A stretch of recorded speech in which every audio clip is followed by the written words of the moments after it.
Hello viewers, welcome to Happy Streamers. In this video, I will show you how to stream with OBS Studio. First open your OBS Studio.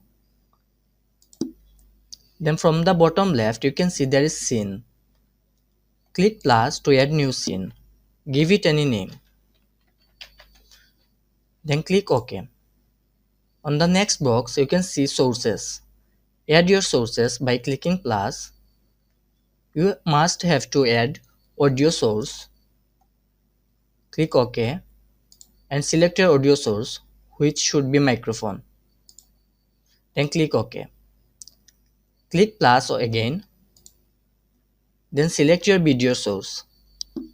You can add your display capture. Click OK.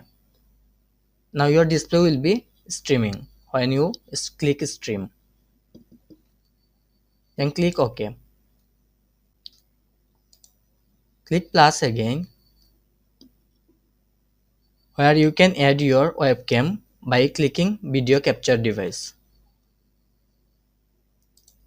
As I don't have webcam, so there is no webcam option.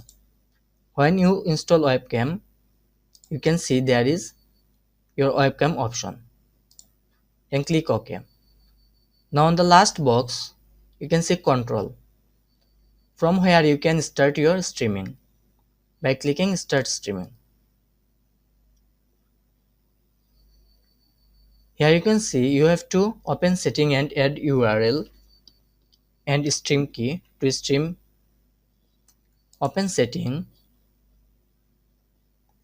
Now go to stream and add your service where you want to stream, like Facebook, YouTube.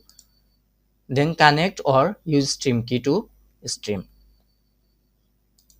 That's all. If you like this video, please subscribe. Thank you.